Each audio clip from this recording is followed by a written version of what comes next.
Hello, today we have with us Mr. Virajanand Varma, who is currently the chairperson of the Integrated Programming Management at IIM Ranchi.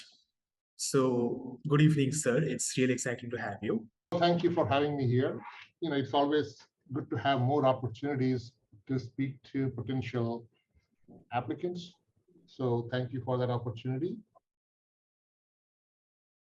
Last year, IIM Ranchi launched its IPM and was only the third IIM to do so. Since then, a lot of other IIMs have also started offering IPM.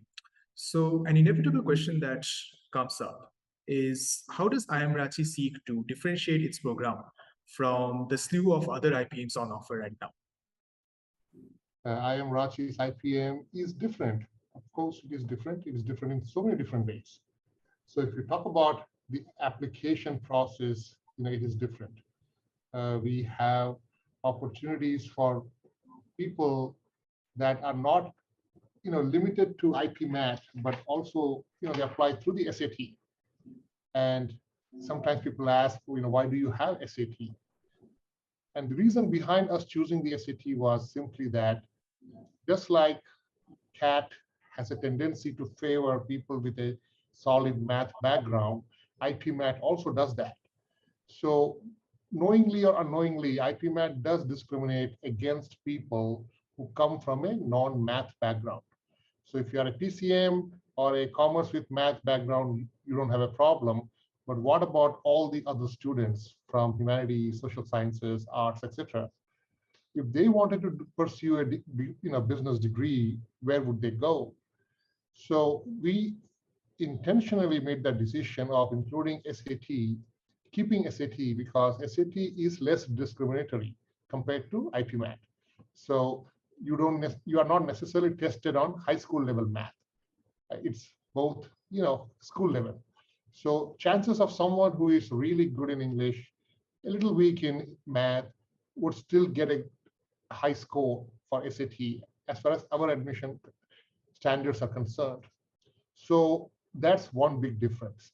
We are really serious about the diversity part of our student population. We did not want to replicate what we experienced with our regular MBA program, where the majority of the students come from an engineering undergraduate program. Nothing wrong with that. So it's not we are not against it. It is just that we feel the classroom, the discussions, and the perspectives that the students bring are more diverse and therefore valuable when you have people from all kinds of backgrounds. So that's one big difference. And the fact that we included SAT makes us the only program, I believe, that has no age limit for applicants. So for people who might have joined the program and do not enjoy it, or they realize in a year or two that this is not for me, I want to do something else. Most of the IPMs don't allow that because these limits are pretty tight.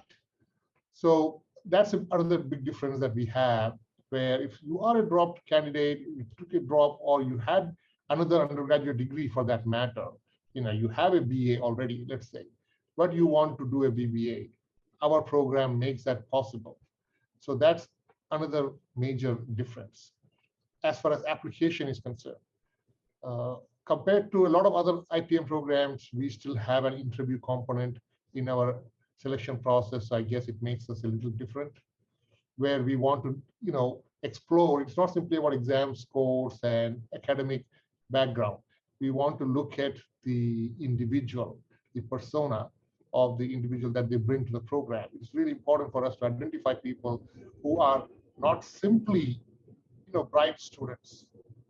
They have to be bright students, but they also need to, bring something else into the program. So interview allows us that opportunity to check for that requirement. So we are a little different from some of the other IPM programs. The fourth difference, which I believe is a major difference, is that we have consciously reduced the academic load for the first 18 months of the program. And the idea is that, you're high school students coming to college. In addition to the college academic workload, there is a lot of other things going on in your life. You are trying to figure out what is going on. What am I doing? and you're growing. Late adolescence is always challenging, so you are figuring out other things, hobbies or other activities that you might want to pursue. So if we overload you with academic work, then none of that happens. And this is from most of our experiences. When we went to college, it was more like a water chute in an amusement park, where you enter in one end and come out of the other without any idea what happened in between, right? And you had no choice, but that was how it was. So we consciously decided to reduce the workload in the first 4 or 5 terms, so that people have that opportunity to grow as individuals while they are growing as students. So that is a major difference. You spoke a little bit about the SAT, quite a lot about the SAT, and I would like to ask you a few more questions about that. But you also spoke a lot about the interview, and I think that is much more relevant since the interviews are coming up soon. So could you tell us when aspirants can expect this year's interviews to start? We are still working on the final dates, but it should be somewhere first week of September, I guess. That's the plan. Okay. Like most of the other IIMs, like Bodhgaya and Jammu, have already started their cycles. A lot of students who would like to join IIM Ranchi might end up paying the fees there. So, do you hope to synchronize this process from the next year onwards? Yeah. So this was not the plan. We had planned to do this earlier. A couple of things happened. One, and I don't know if I should go public with this information or not, a lot of our applicants did not follow instructions clearly, and they messed up their applications in so many different ways. So we could have initially, in our discussion, we thought we should simply reject all these applicants. Ones who cannot read the instructions and fulfill the requirements uh, of filling up the form or supplying the information the right way. We should simply reject them, because that's the way it is. Application itself is a selection process. But then we also thought that no, this is aspirations here, so we need to be a little more lenient. So we decided to make accommodations. So for those of the applicants that had problems with their application, we tried to accommodate as much as we could. So that kind of delayed the process by a few weeks. So we really wish this was not the case, but this is what we are dealing with. So, It's like a collective responsibility of both the institute and the applicants. well, I don't know. I mean, and this is not an IIM Ranchi response. This is a personal response. I think if I had my way, then I would simply reject applications that are not complete. Okay, that's one part of the ability test. If you are able to read the instructions and fill up the form with the necessary information.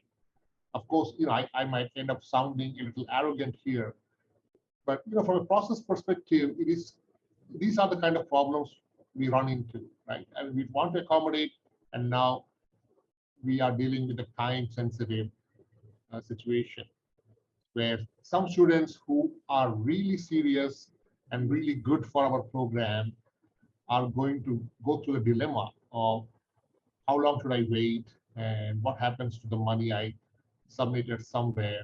Hopefully, they are able to get a refund if they choose to drop those programs and come back to us. Hopefully, they will get a refund. But different programs have different policies, so I don't know. So it is not a fun place to be, both as an applicant as well as the program administrator. Can you talk a little bit about what are the parameters that you judge a candidate based on in the interview itself? Yeah, so like I said, whether the applicant is bright or not is evaluated both in terms of your high school scores and your test scores. but we are looking for something more. So are you creative? Are you entrepreneurial? Are you, you know, have you tried different things, right? And you might have been successful and you might not have been successful, and that's okay. It's okay for someone to have tried a bunch of things and not be really successful in it, but it is important that they should have tried. So how do we even know that unless we talk to the candidates? So the shortlist is based on the test scores, but just because you have a great score does not automatically make you the perfect candidate. Uh, we want to know, is there something else? So do you like music? Do you like, creative arts? Or are you a sports person? Or some other creative endeavor? Have you tried starting a business and failed or succeeded, as the case may be? And that adds value to the program, because a lot of learning that people need to realize is that when you are in a business program, a lot of learning will happen through peers. Who are you sitting with in the classroom? Who are you working with in a team for different courses? And their experiences, their backgrounds add value. So it is important to bring people in who have something to contribute, right? So that's why the interview is important. And of course, interview also tries to test if the scores that you scored are really legit or not. By legit, I mean, you might have had a great day on the test day, right? And sometimes, and we have seen that happen, somebody with a great score is unable to answer a question, a technical question, a math question.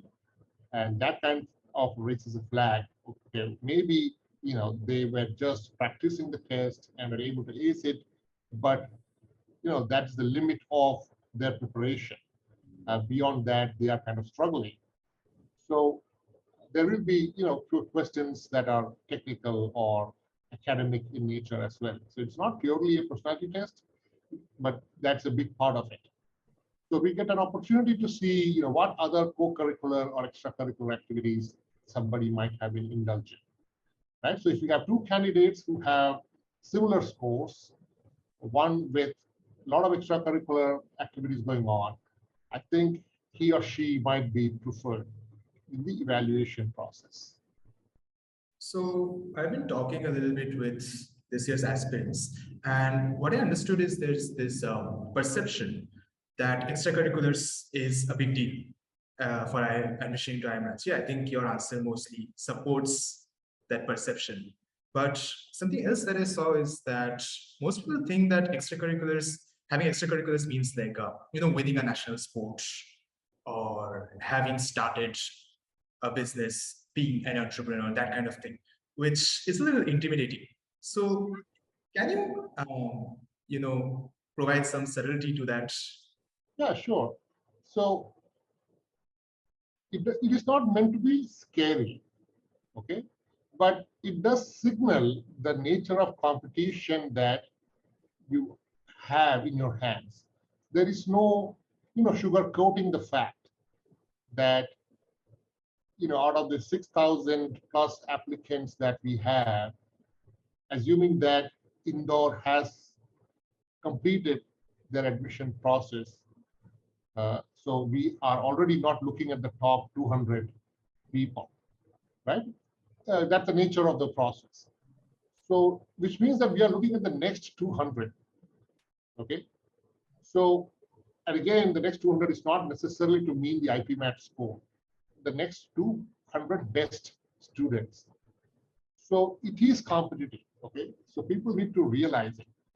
So sometimes, one of the things that I have experienced talking to people or looking back on how I grew up as a student, we tend to underplay our own achievements, right? We are taught lessons about humility and be nice and this and that.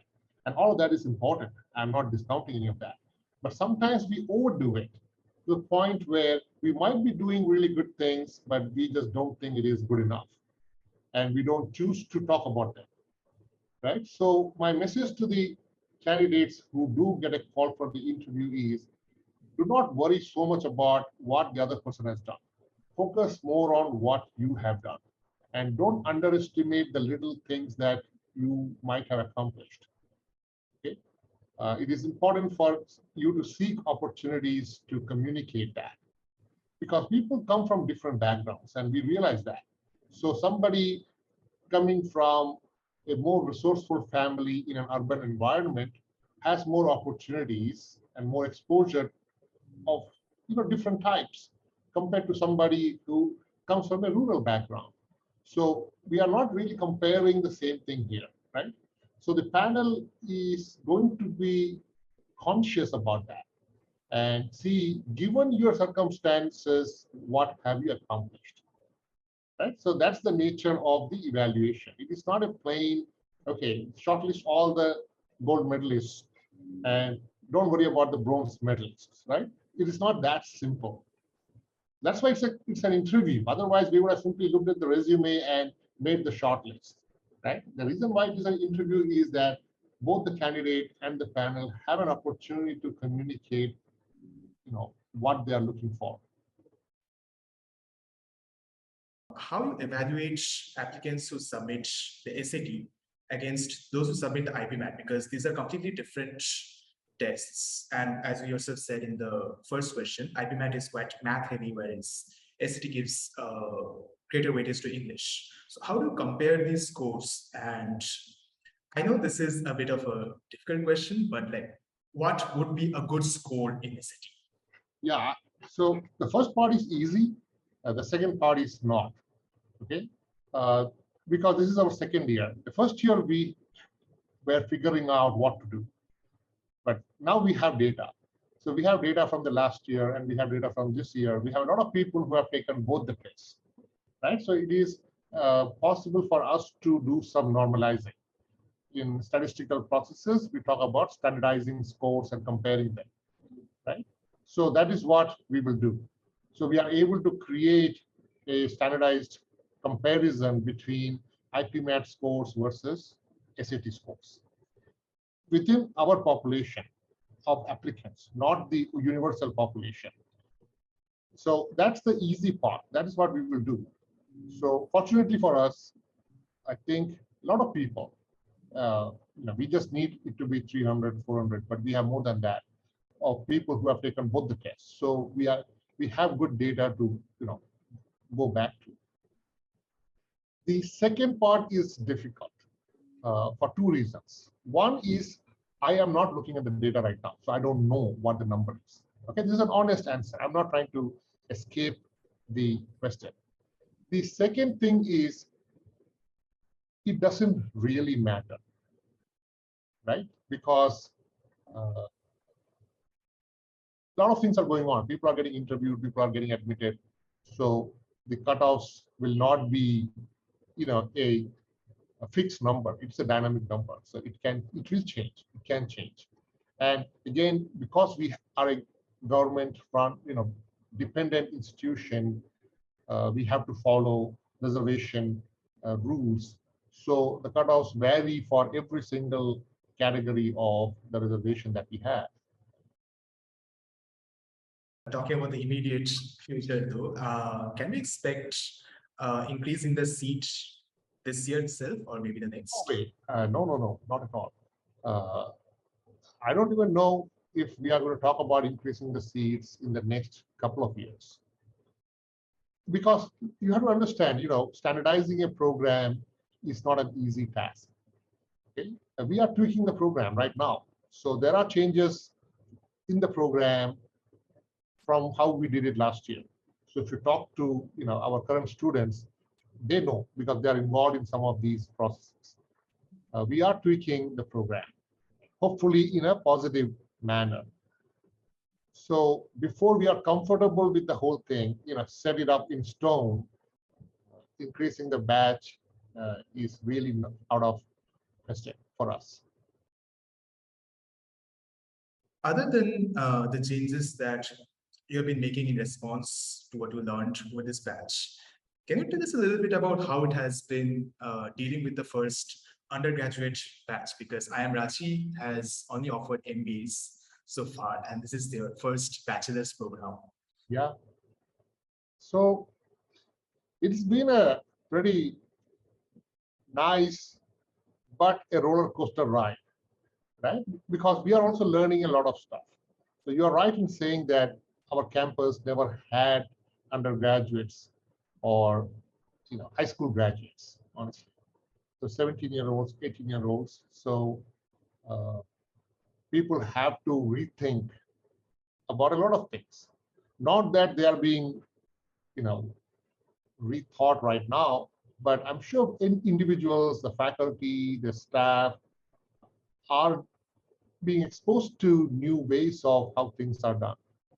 So whether in terms of curfew times in the hostel, or whether in terms of how to involve them in different committees and societies, are all new challenges that were addressed in some way or the other.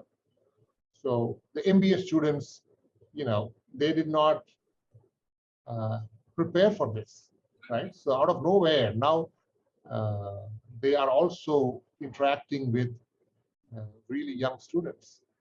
So it is also a challenge for them, because that was not in their scheme of things.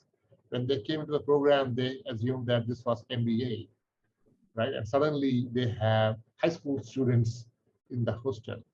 So they also are trying to figure out how do we even deal with it, right? Because now when you don't have young people around you, you are free to do a lot of things.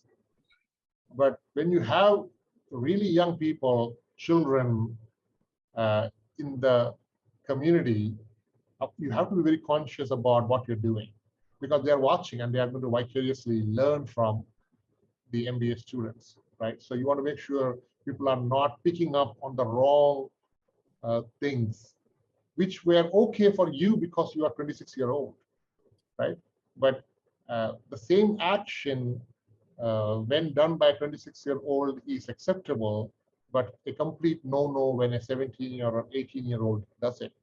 So they also are trying to, figure out how to make changes, or structurally what can we do to make sure that both these groups thrive in some way or the other. Sir, I think this was a very informative session. There's a lot to take away. I think with that, we can end this session. Good luck to the athletes this year. I hope you have taken a lot out of this little chat, and good luck for your interview preparations, and good luck for your journey ahead. Yeah, same here. Good luck.